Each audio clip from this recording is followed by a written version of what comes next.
Good morning, you two. How are you? Where you been? What's going on? Happy Tuesday morning to ya. Just got done with Man Up America as usual, so I'm on my way to the office with my little crew. We got our 4 little babies, Rosa, Grayson, Storm, and Mercy. They're all doing very well. A little update on them as we finally got everybody over whatever in the world it was that they had that made their little tummies just so gross and their little poo disgusting. We finally got everybody over that, so I think we're all on the mend. Everybody's gaining weight. Rosa's doing really well. She's still pretty far behind the other 3 that she's, actually a week older than they are. She's still underweight, but we're getting there. She definitely likes meat milk. They've graduated now to meat milk, which they love. I don't really know too often many kittens that don't love said meat milk. It is life, just saying. So meat milk, in case for any of you newbies out there that don't know what that is a mixture of wet cat food and kitten formula. I slurry it down in an actual little bullet so that it goes through the bottle nipple and all that kind of stuff. They love it. Helps them gain some weight, gets some meat in their system, which is good for them. It's good for all the things, tightens up the poo and all that kind of stuff. Helps them gain weight, gives them all the things that they need. So babies are on that. They're actually all doing really, really well. I'm super happy. So hopefully things stay that way and we can just get on with, feeding them and teaching them how to use the litter box and getting them ready to foster up to the next group of people. Rosa is actually already using the litter box. She's doing very well. The other 3, our gray babies, are on the struggle bus a little bit when it comes to the litter box. So hopefully we'll get them on track with that. So last week last week wasn't the vacation. We talked about the vacation. I was sick the entire time. I did finally get over that, so it was some kind of funk that was going around. I actually didn't do the show last week. I was running a fever and just didn't feel like getting the rest of the crew members sick, so I bowed out very gracefully and decided not to go and do that. Barely made it to work that day. I think that was probably last week's vlog that we did for that. But nonetheless, that was still a rough day. I think Wednesday I was finally over everything, which was good because none of the yard work got done, and so I had to do a lot of that stuff this weekend, get caught up with everything. Update on the zoysia grass. It's actually growing really well. I'm pretty happy. The places that it's took really, really, really nicely. It's getting up there, starting to grow. We're probably about, I don't know, maybe half an inch tall. And it's nice and fluffy in some places. So now I've kind of got the Dallas grass that I've got to deal with, trying to figure out how to get rid of that and not kill my zoysia at the same time, because I am eat up with Dallas grass. It's not a good thing. So we'll figure that out. You might hear the babies mewing. Hi, babies. It's almost feeding time.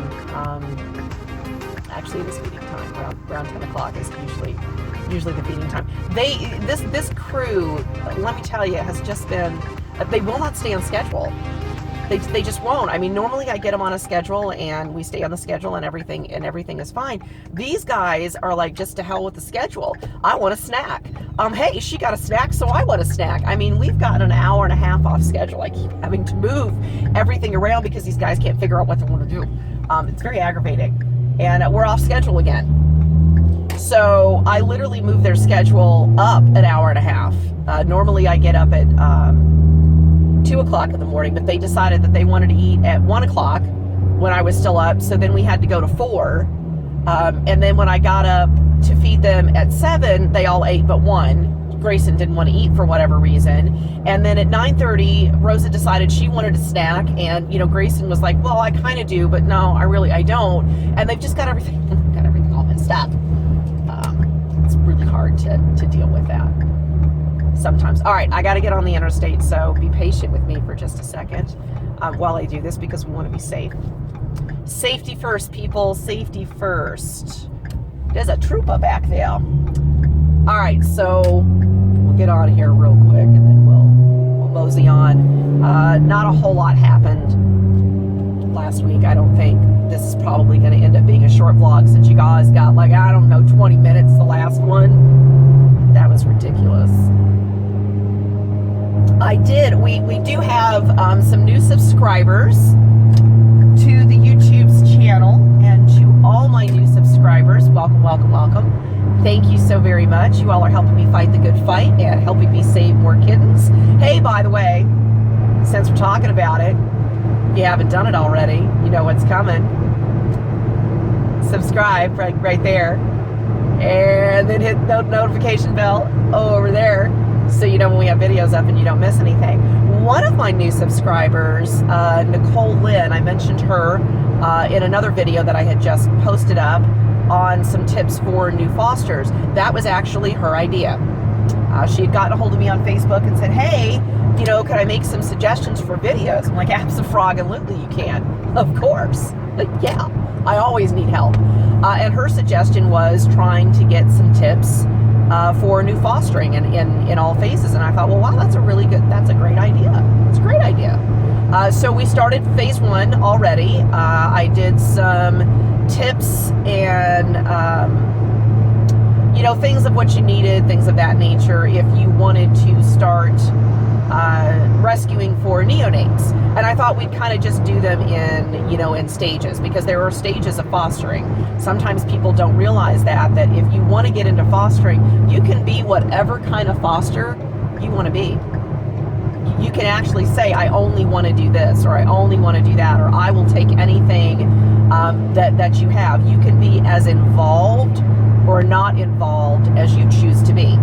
Rescues absolutely will allow that. We're not picky. We just want people that are going to take, obviously, good care of the animals, be good stewards of them while they have them. That's really about the only, prerequisite that you need to have to become a foster. There's a lot of people that, I just don't have the time, I just don't have the space. You do.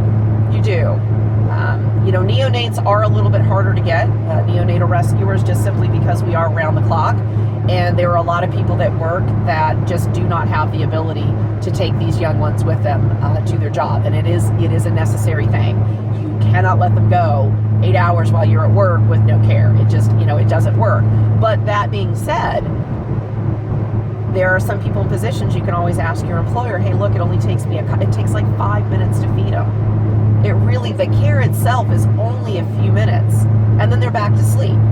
They rarely make any noise, they're contained, so it's easy. This is one of the reasons why I stick with neonatal, is because I can keep them contained. It only takes a couple of minutes to care for them, and I am limited on space. So since they're contained, I only need a small space to do it in, right? And then I limit how many that I'll take at a time, because it's just me. I won't, as a rule, take any more than 5 kittens at a time. It starts getting too stressful on me. And if I'm stressed out, it means that, that the little ones are not getting the care that they need. Then you've got your next fosters up, which are, maybe you just want to take care of them after they're eating solid food. There you go. That doesn't take much more either. Well, you don't have to take them with you everywhere you go. They can go several hours in between, because they can feed themselves now. You just make sure that they have food and water and litter and a safe place to be. There you go. Easy peasy.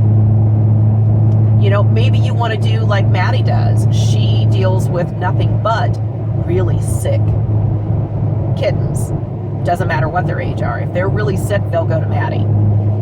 There are some people that do that. I mean, there's so many different ways that you can help. You can help if you don't want to foster. You could help at maybe the adoptions, right? Like either cleaning the cages, placing animals for adoption, transporting them. I mean, there are just so many different ways that you can help when it comes to volunteering for rescue groups. You can work at the rescue group. You can volunteer your time, you can volunteer supplies, you can volunteer money. I mean, there's just so many things that you can do that are really important. Every stage of fostering is important. Every single phase, and I can't give kudos enough to, you know, the groups that I rescue for, which is McCraken Kitty Cat Farm and Dixie Day Spay.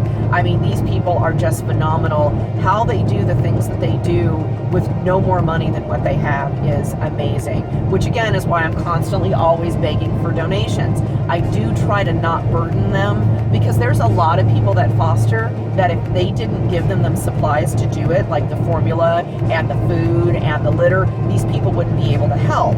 So I try to stay off of that so that I'm not taking away from someone who can't do it. Like, it's hard for me, I'm not gonna lie, but you know, I do still have more of an ability. So I try to not interfere with that, because they have a lot of fosters that couldn't do it if they didn't completely support them. So, I mean, I'm not to say that they don't support, they do, they absolutely do. There's some of these rescuers, they're paying for everything. They pay for all of it, but they're limited. There's limited funds, you know, because they're volunteer basis. So, you know, we work with what we've got, and these people do an amazing job with the small amount of money that they have, you know, and they keep those doors open. So, you know, volunteer in any capacity that you feel that you can, and it's appreciated. We'll make it work. It's kind of how that goes. So, subscribe, because you're going to help me get monetized, which will help me, you know, get paid by YouTube. And if I'm paid by YouTube, that means that will help pay for the stuff that I do. And if there's money left over, I can then give it to Dixie and McCraken, and I can help more people, right? So that's the whole point of this, is, you know, to help what I do, and then to also move that along to other people, you know, as well. Pay it forward. That's what we're trying to do. So subscribe, get all your friends to do it. You know, watch the videos. You do need to do that as well. It isn't just subscribers. You do need to watch the videos, because that's part of it. Try to give good content. You know, put in the comments down below. You know, I got a suggestion from one of my viewers on the things that they wanted to see, and I'm going to be working on a couple of more videos in that series to put that kind of stuff out. But speak up. Tell me what you guys want to hear. What do you want me to talk about? I'm always up for it. You know, I want to do good content. I want to record what you guys want to see, right? So that you watch, because that's kind of the whole point of this. So let me know. Talk to me. Tell me what you want to hear. All right, so I'm going to kind of end it there, where, I don't know, we're probably like 10, 15, we're 13 minutes in. That's probably long enough. We don't want to kill you with 20-minute videos every time you come to my channel. All right, guys, you know the rules. Till I see you next time, stay safe, stay clean, and have a perfect day. Bye.